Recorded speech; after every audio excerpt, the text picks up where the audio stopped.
Hello বন্ধুরা, তোমরা সবাই কেমন আছো? আশা করি প্রত্যেকেই খুব ভালো আছো আর সুস্থ আছো। আজকে আমি তোমাদের সঙ্গে শেয়ার করব একটা অন্য সময়ের অন্য জিনিস, মানে কি বলবো, অসময়ের জিনিস, ইলিশ মাছ। সাধারণত আমরা সবাই জানি ইলিশ মাছ শুরু হয় বর্ষাকাল থেকে, তারপর পুজোর পর পর্যন্ত চলতে থাকে। আর এখন তো শীতের শেষ, এখন ইলিশটা একদমই অক্সিজেন। তবুও আজকে একটা স্পেশাল কারণে ভাই এসছে বাংলাদেশ থেকে বেড়াতে, তার জন্য ভাইয়ের জন্য আজকে ইলিশ মাছ আনা হয়েছে আমাদের বাড়িতে। তো ভাবলাম এক কাজ করি, মায়ের হাতে সিম্পল যে ইলিশের ঝোলটা, যেটা আমরা দুর্দান্ত খাই, বাড়িতে সবাই চেটে পুটে খাই, তোমাদের সঙ্গে সেটা শেয়ার করি। একদম হালকা মশলা, আর এখন তো গরম পড়তে শুরু করেছে, এখন যতটা হালকা মশলা করা যায় ততটাই কিন্তু শ্রেয়। তো একদম হালকা মশলায় শাশুড়ি মা কি করে ইলিশ মাছের ঝোল রান্না করে, তাও ফাটাফাটি, তোমাদের সঙ্গে সেটাই শেয়ার করবো। এই দেখো মা বসে গেছে রান্না করতে, কালো জিরা হাতে নিয়ে, কালো জিরা দিয়ে ফোড়ন দিয়ে করবে। দাঁড়াও দাঁড়াও দাঁড়াও, চলো ভিডিওটা এখান থেকে শুরু করছি, তোমাদেরকে দেখাই মায়ের হাতের সিম্পল ইলিশের ঝোল, যেটা খেতে জাস্ট A1 খেতে হয়, তাই না? চলো সঙ্গে দেখো ভিডিও জুড়ে। যদিও সময়টা একদম ভিন্ন, যেটা ভিডিও শুরুতেই আমি তোমাদের বললাম যে একদম অফ সিজন এটা ইলিশের, বাট তবুও আমি বলবো স্বাদে কিন্তু একদম কোথাও কোনো কমতি নেই। খুব সুন্দর টেস্ট ছিল বা স্বাদ ছিল এই মাছটায়। আর যেহেতু আমি ভিডিওটা এডিট করছি খাওয়া দাওয়ার পরে, গরম গরম ভাত দিয়ে ইলিশের ঝোল খেয়ে নেওয়ার পরে বসেছি এডিট করতে, সুতরাং বুঝতেই পারছো স্বাদটা সম্পূর্ণ আমার জানা, তাই আমি বলতে পারছি। তো যাই হোক, ইলিশের ঝোল যেটা করা হবে সেটা অবশ্যই বেগুন দিয়ে। আমাদের বাড়িতে ম্যাক্সিমাম সময় হয় কাঁচকলা দিয়ে ইলিশের ঝোল হয়, আর না হয় বেগুন দিয়ে। আর শীতকাল তো বেগুনটা খুব ভালো পাওয়া যায়, ফ্রেশ। তো অনেকগুলো বেগুন আনা হয়েছিল একদম টাটকা দেখে, তো সেখান থেকেই কিনে নিয়েছি অনেকগুলো। তো এখন দেখো দিদা হচ্ছে সর্ষের তেল, আর আমি তো আগেও তোমাদের বলেছি আমাদের বাড়িতে সব রান্নাই কিন্তু সর্ষের তেলেই ম্যাক্সিমাম সময় হয়। রিফাইন্ড তেল ইউজ করা হয় শুধুমাত্র ভাজাভুজি বা কোনো পকোড়া টকোড়া এইসবের সময় আর কি, আদার্স সব রান্না সর্ষের তেল। তো তারপর দিদা হলো কালো জিরা, যেটা এই ঝোলের একদম অন্যতম একটা উপাদান, যেটা ছাড়া একদম ইনকমপ্লিট স্বাদটা বলতে পারো। তো তারপর দিদা হবে বেগুনটা। আর এই ঝোলটা কিন্তু একটু স্পেশাল, কেন বলো তো?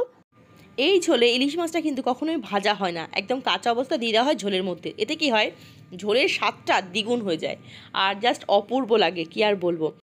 গরম তেলে কালো জিরা দিয়ে দেওয়ার পরে একটুখানি ফ্রাই হয়ে যাওয়ার পর দিয়ে দেওয়া হলো কেটে নেওয়া বেগুনগুলোকে। তারপরে মিডিয়াম আঁচে কিছুক্ষণ বেগুনগুলোকে সাঁতলে নিতে হবে। আর সঙ্গে অবশ্যই নুন আর হলুদ তো দিতেই হবে, যেটা কমন রান্নায় মশলায় আর কি, মশলা হিসাবে। আর সত্যি কথা বলতে এই ঝোলটায় কিন্তু বিশেষ কোনো মশলা ইউজ করতেও লাগে না, এটা এমনিই ভীষণ স্বাদের হয়। মশলার মধ্যে ইউজ করা হয় সামান্য পরিমাণ জিরে আর ধনের গুঁড়ো, আর সামান্য একটুখানি লঙ্কা বাটা, কাঁচা লঙ্কা বাটা অবশ্যই। কিন্তু লাল লাল যে লঙ্কাগুলো হয় বা পাকা লঙ্কা যেগুলো, শুকনো না কিন্তু পাকা যে লঙ্কা, সেগুলোকে বেটে নিলে কি হয়, রঙটাও খুব সুন্দর হয়। তার জন্য কিন্তু সেগুলোকে লঙ্কা বেটে নেওয়া হচ্ছে আমাদের। আর এই দেখো কথায় কথায় সাঁতলে নেওয়া হয়ে গেল বেগুনগুলোকে, সহজেই কিন্তু নরম হয়ে গেছে। সামান্য পরিমাণ নুন আর সামান্য পরিমাণ হলুদও দেওয়া হয়েছে এর মধ্যে। আর এখন যেটা করা হবে, আমি আগেই তোমাদের বললাম যে মাছগুলো কিন্তু কখনোই ফ্রাই করা হবে না এই ঝোলটার ক্ষেত্রে। তো এর জন্যে ঝোলে দেওয়ার আগে মাছগুলোকে সামান্য পরিমাণ নুন আর হলুদ দিয়ে একটু মাখিয়ে নেওয়া হবে। এতে কিন্তু মাছের রংটাও খুব সুন্দর হবে দেখতে, ঝোল দেওয়ার পরে কিন্তু একদম ফ্যাকাশে হয়ে থাকবে না। তো যাই হোক, তোমরা কে কে খাও এরকমভাবে সেটা কিন্তু অবশ্যই কমেন্ট করে বলতে পারো। আমার মনে হয় ওপার বাংলার অনেক মানুষই কিন্তু এরকমভাবে রান্না করতে পারে ইলিশ মাছ। তো যাই হোক, এখন দেখো যেটা করা হচ্ছে, বেগুনের উপরে দিয়ে দেওয়া হচ্ছে কাঁচা কাঁচা মাছগুলোকে, আর তারপরে কিন্তু ঝোলটা দেওয়া হবে। আর এই মাছের ক্ষেত্রে কিন্তু ঝোলটা পর দিতে হয়, আগে দিতে হয় মাছ। তো যাই হোক, এক একজনের রান্নার হাত তো এক এক রকম, কিন্তু যাই হোক স্বাদ হলেই হলো। স্বাদটা আমি আবার বলতে হয়, মানে জাস্ট অপূর্ব হয়েছিল খেতে আজকে মাছটা। তো যাই হোক, এ দেখো সমস্ত মাছগুলো দিয়ে দেওয়া হলো। এবার এরপর দিয়ে দেওয়া হবে জল। জল বলতে বাটি ধোয়া জল। আমি জানি না এই কথাটা কেউ জানো কি না, মশলার বাটি ধোয়া জল দিলে নাকি রান্নায় স্বাদ হয় খুব, এটা মা খুব বিশ্বাস করে। তাই সেই মশলার বাটি দেওয়া জল দিয়ে দিল এক বাটি, আর তারপর তো এক্সট্রা করে জল দিতেই হবে অ্যাড করে ঝোলের জন্য। আর এই ঝোলটা তো পাতলা টেলটেলেই ভালো লাগে, তার জন্য কিন্তু জলটা একটু বেশি করে দেওয়া হবে। আর তার মধ্যে দেওয়া হবে সামান্য পরিমাণ জিরে আর সামান্য পরিমাণ ধনের গুঁড়ো। তারপর একটু ফুটবে, তাহলে কিন্তু ঝোলটা হয়ে যাবে। আর এই ঝোলটা কিন্তু এত সহজ আর কত চটজলদি হয়ে যায় কি বলবো, মানে ম্যাক্সিমাম হার্ডলি আধ ঘন্টার মধ্যে কিন্তু এটা একদম কমপ্লিট। এক কথায় বলা যেতে পারে যে সব থেকে কম সময়ে সব থেকে টেস্টি রান্না যদি কিছু হয়, তাহলে কিন্তু সেটা এই ধরনের ইলিশের ঝোল বা মাছের ঝোল আর কি। তো এখন দিয়ে দেওয়া হলো সেই কাঁচা লঙ্কা বাটা, এরপরে দিয়ে দেওয়া হবে জল। তারপর কিছুক্ষণ ফুটলে তারপরে বেশ ঝোল কিন্তু একদম গরম গরম রেডি। তো যাই হোক, দেখতে থাকো ভিডিওটা।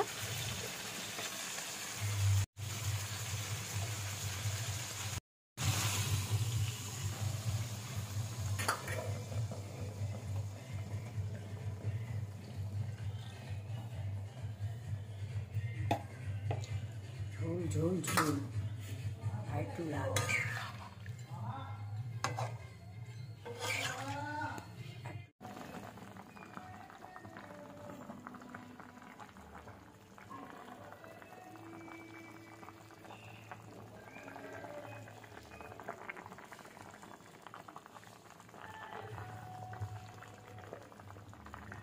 সিম্পল ঝোল আর তার গন্ধে মমা করছে পুরো বাড়ি আমাদের। খুব সুন্দর হয় এই ঝোলটা খেতে, বারবার করে একটা কথাই বলতে হয়।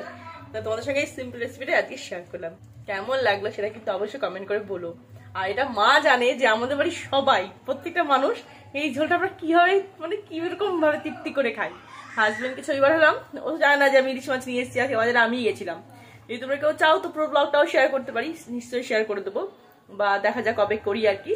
তো ও খুবই খুশি, কারণ ওটা খুব প্রিয় খাবার ইলিশের ঝোল। ও তো সব মাছ খায় না, ইলিশ মাছ, চিংড়ি মাছ, বাটা মাছ, রুই মাছ এগুলোই পছন্দ করে। তো তার মধ্যে ওর সব থেকে প্রিয় ইলিশ মাছ। সবারই, আমাদের সবার সব থেকে প্রিয় মাছ ইলিশ মাছ, তাই না বলো? নিজেকে ঠিক বাঙালি বাঙালি মনে হয় না আর কি। তো চলো বন্ধুরা, আজকের ভিডিওটা আমি এখানেই শেষ করছি। সবাই খুব ভালো থেকো, সাবধানে থেকো, সকলকে টাটা। আর কেমন লাগলো ইলিশের ঝোল সেটা কমেন্ট করে জানিও। যদি খুব ভালো লাগে, ইচ্ছা করে খেতে, তাহলে অবশ্যই বাড়িতে ট্রাই করতে পারো, আশা করি খুব ভালো লাগবে।